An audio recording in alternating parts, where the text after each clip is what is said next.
Okay, what we did yesterday for culture.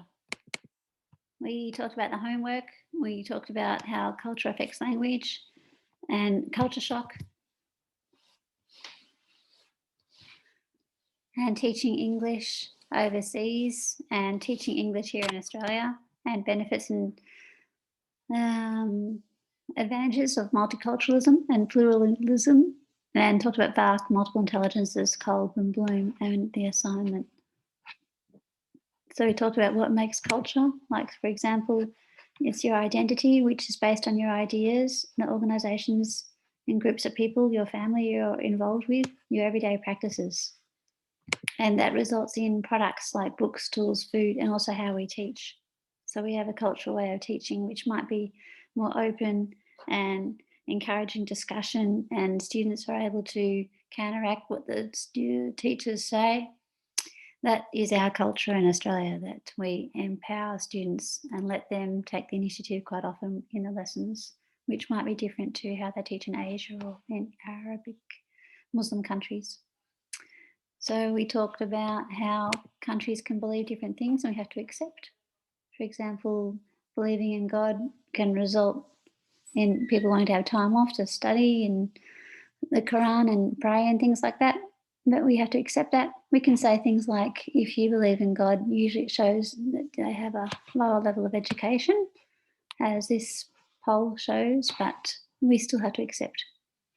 So 1.26 billion people speak English. So as a first language, it's less, but as a second, third language, it tops Chinese. And you can see that French is the fourth most common and Japanese the fifth. But you look at the languages we're learning. So number one is English, and then number two is actually French, even though it's the fourth most common. We should be learning Spanish, maybe. So if you look at the poll here, what languages are spoken in the world, you can see that more people speak Spanish, say, than French, or even German. But we're learning more French.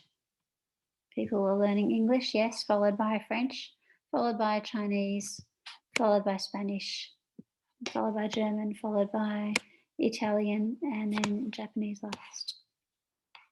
So we talked about if you go overseas to teach English, you might suffer from culture shock, but there are benefits.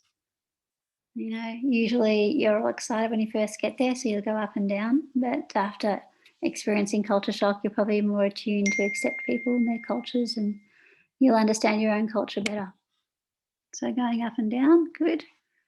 Yep, usually it flattens out after a while, but when you first arrive, you have up and down. 5 areas where you can look at to get over culture shock. And we talk about Australian culture. And also we talked about the benefits of multiculturalism, which is diversity and harmony and understanding other cultures, broadening your own mind, less prejudice. And also it allows for a variety of food and interesting festivals and things like that. A plurilingualism society or plurilinguistic society is where they speak more than one language all the time. So in Quebec, they don't say that they are, but they do speak English and French, but they like to say French as a national language. So in Europe, they say, yep, in Switzerland, for example, it doesn't matter which, you can speak equally. So they have German, they have English, of course, they have Swiss, Italian, so it's really Italian. So basically, everyone speaks English in Switzerland, but they have, as you see by this, signs that are in German, in French, and Italian, and English. So four languages. And we talked about what is plurilingualism, which means that you have more than one language. Okay, so signs in more than just one language. Talked about CLIL schools, which are bilingual schools. So it can be that these subjects are in here or not in here. So in a normal school, if you taught Russian, you obviously get taught in Russian. But in a CLIL school, you might have, for example, well, you have humanities and PE and art taught in that second language.